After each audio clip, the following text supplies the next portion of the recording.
دوستو آج کی اس ویڈیو میں ہم کلاس فرسٹ ایئر سے لیسن نمبر 10 جو کہ ایک پوئم ہے The world is too much with us، آج ہم اس کی پیرافریز سیکھیں گے۔ تو طریقہ یہ ہوگا کہ جو 4 لائن ہے پہلے وہ آپ پڑھ لیں، اور اس کے بعد میں آپ کو اس کی پیرافریز جو ہے انگلش میں بھی سمجھاؤں گا اور اردو میں بھی۔ تو یہ ہے وہ 4 لائنز۔ اچھا جی، اس کی جو پیرافریز ہے وہ کچھ اس طرح ہے: The material world is too much with us، مادی دنیا ہمارے پاس بہت ہے۔ We are earning and spending money every time، ہم ہر وقت پیسہ کماتے ہیں اور خرچ کرتے ہیں۔ And by doing so، اور اس طرح کرنے سے we waste our energies، ہم اپنی توانائیوں کو ضائع کرتے ہیں۔ We give very less attention to the world of nature، ہم فطرت کی دنیا کو بہت کم توجہ دیتے ہیں۔ Which has been created for us، جو کہ ہمارے لیے بنائی گئی ہے۔ We have given our hearts in exchange for material gain، ہم نے مادی چیزوں یعنی مال و دولت کے بدلے اپنے دل دیے ہیں۔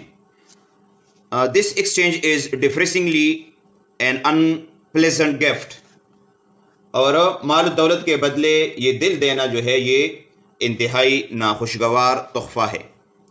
اچھا جی، نیکسٹ جو 4 لائنز ہے اس کو آپ پڑھ لیں، لائن نمبر 5 سے لائن نمبر 8 تک، اور اس کی جو پیرافریز ہے وہ کچھ اس طرح ہے: The beauty of the sea and the bright moon above its surface، سمندر کی خوبصورتی اور اس کے اوپر جو چمکدار چاند ہے اس کی خوبصورتی۔ The beauty of the winds which are going to be noisy، ان ہواؤں کی خوبصورتی جو کہ شور مچانے والی ہے۔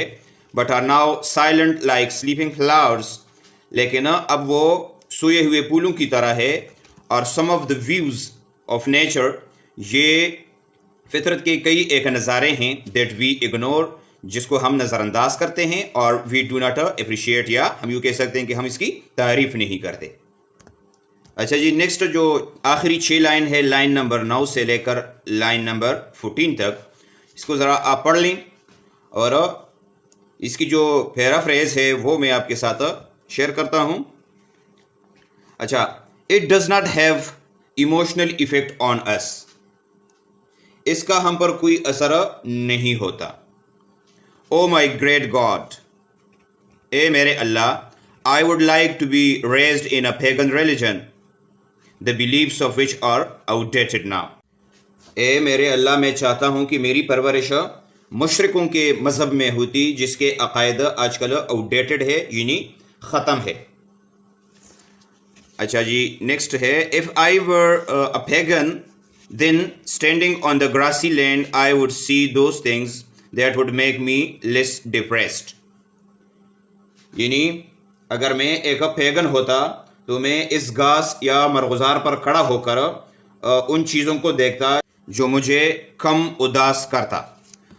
I would be able to see the sea god Proteus rising from the sea، میں پروٹیس نامی سمندری دیوتا کو دیکھتا سمندر سے اٹھتے ہوئے۔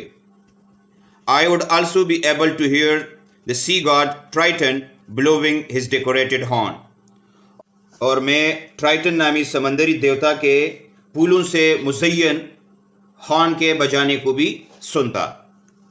تو یہ جو آخری لائنز ہے اس میں مشکل الفاظ، ایک تو پروٹیس ہے جو کہ ایک سمندری دیوتا ہے، اور دوسرا ٹرائٹن ہے، یہ بھی ایک سمندری دیوتا ہے، اور ڈیکوریٹڈ ہارن کا مطلب ہے وہ ہارن جو کہ پھولوں سے سجا ہوا ہے۔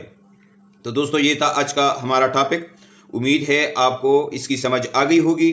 کسی بھی جگہ پر آپ کا کوئی سوال ہو تو آپ کمنٹ میں بتائیے گا، انشاءاللہ میں آپ کو ضرور جواب دوں گا۔ تھینک یو فار واچنگ، اللہ حافظ۔